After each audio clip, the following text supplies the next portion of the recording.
स्वागत है आपका डर एक आवाज़ में, जहां हर कहानी के पीछे छिपा है एक ऐसा डर जो आपकी रूह तक उतर जाएगा। अगर आप भी रहस्य, सस्पेंस और अंधेरे की सच्चाई जानना चाहते हैं तो तैयार हो जाइए। आज की कहानी है कोठी नंबर 93।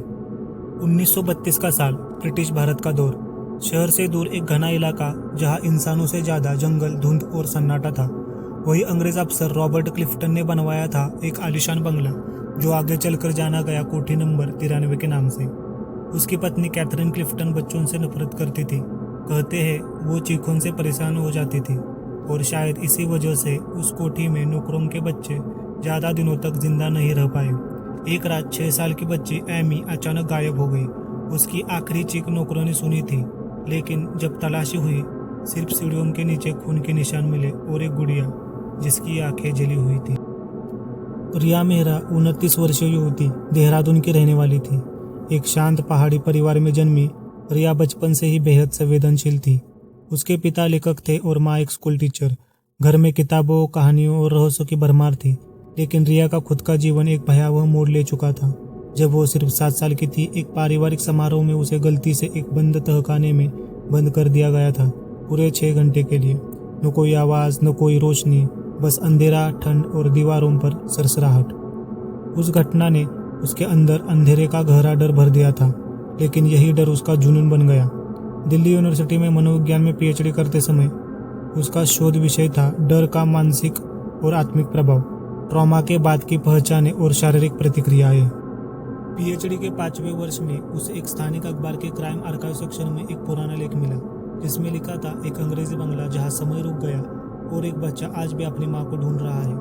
ये लेख था कोठी नंबर 93 पर। रिया ने तुरंत नोट्स तैयार किए, पुराने केस फाइल्स खंगाले और गांव की लोकेशन पता लगाई। उसके भीतर एक अजीब सी खींच पैदा हो गई थी, जैसे ये कोठी उससे कुछ कहना चाहती थी। रिया जब कोठी के पास पहुंची, दिन का समय था, लेकिन वह अजीब सी ठंडक थी, जैसे उस जगह की हवा में ही डर घुला हो। गाँव वाले दरवाजा बंद करने लगे, खिड़कियाँ खींच ली गई। एक बूढ़ा आदमी डर से कांपते हुए पास आया और बोला, बिटिया, उस कोठी में घड़ी नहीं चलती पर मौत चलती है। जो अंदर गया उसका वक्त वही रुक गया। रिया ने देखा एक ऊंची 4 दीवारी जिसके ऊपर झुके हुए पेड़ थे, पत्ते काले हो चुके थे जैसे वो भी मर चुके हो। लोहे का गेट जंग खाया था और खुलते ही एक कर्कश आवाज आई जो कानों में गूंजती रह गई। अंदर लॉबी में एक पुराना झूमर था, धूल और मकड़ी के जालों से लटकता हुआ। दीवारों पर फटी तस्वीरें थी। एक में क्लिफ्टन परिवार की झलक थी, लेकिन अजीब बात यह थी उन तस्वीरों की आंखें कुछ पल के लिए हिलती सी लगी। कमरे की घड़ी 6 घंटे 6 मिनट 6 सेकंड पर अटकी थी। रिया ने जैसे ही कैमरा ऑन किया वो भी फ्रीज हो गया। बाहर का समय चल रहा था, लेकिन कोठी के अंदर वक्त थम चुका था। रिया ने आत्मा से बात करने की कोशिश की। रिया बोली, अगर यहाँ कोई आत्मा है तो मैं आपको नुकसान नहीं पहुँचाना चाहती, मैं सिर्फ जानना चाहती हूँ आपकी कहानी। जवाब में एक धीमी हंसी आई, एक बच्चे की। रात को उसने कैमरा ऑन रखा और सोने की कोशिश की। तभी सपने में वही बच्चा दिखाई दिया, कांपता हुआ बोलता है, माँ बहुत ठंड है, मुझे बाहर निकालो। रिया चौंक कर उठती है। कमरे में तेज हवा बह रही थी, रॉकिंग चेयर अपने आप हिल रही थी और दीवार पर खून से लिखा था, फिर से आ गई। पहले दिन घड़ी 6 घंटे 6 मिनट और 6 सेकंड पर रुकी हुई थी। रिया कैमरा चालू करती है, वो भी वही फ्रीज हो जाता है।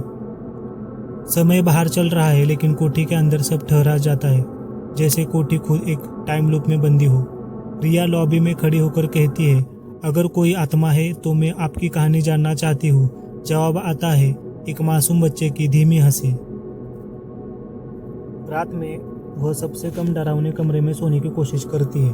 वह सपने में एक बच्चा देखती है जो बर्फीले अंधेरे में सिसक रहा होता है, माँ मुझे बाहर निकालो, बहुत ठंड लग रही है।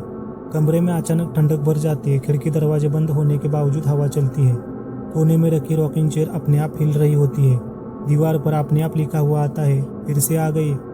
दूसरे दिन जब रिया कोठी के हॉल में चल रही होती है, उसे लगता है कि कोई उसके पीछे चल रहा है। जब वो मुड़कर देखती है, कोई नहीं होता। वह वीडियो रिकॉर्डिंग देखती है। उसके पीछे एक काली परछाई कुछ समय के लिए दिखती है, फिर गायब हो जाती है। जैसे जैसे दिन ढलता है, उसके पैरों की परछाई कभी कभी दूसरी दिशा में जाने लगती है, जैसे कोठी की दीवारें उसकी असली छवि को छीन रही हो।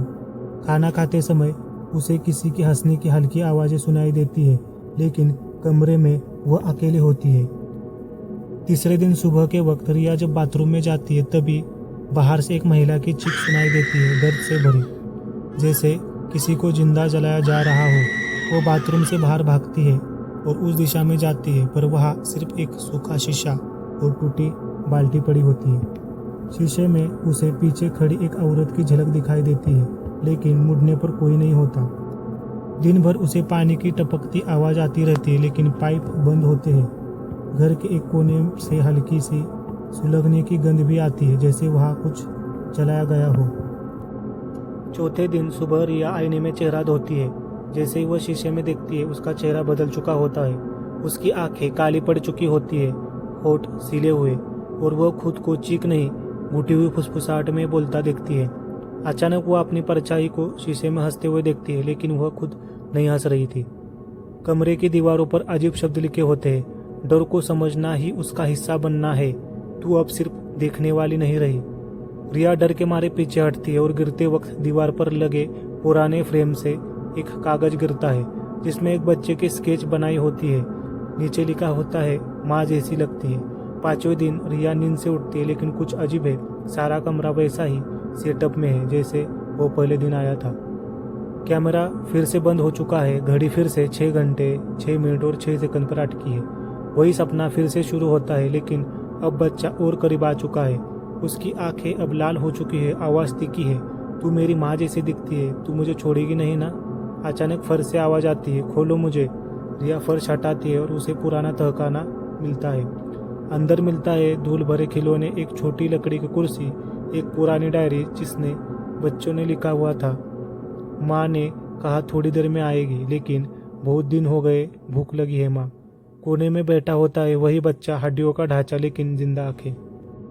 रिया बोलती है, मैं तुम्हें छोड़ने नहीं आई, मैं तुम्हें मुक्त करने आई हूँ। बच्चा बोला, अगर मैं गया तो तू रहेगी, कोई तो चाहिए जो यहाँ रहे। रिया उसका हाथ पकड़ती है। दीवारें जलने लगती है, घर कांपता है। बच्चा चिल्लाता है, अब तू मेरी माँ है, तू यही रहेगी।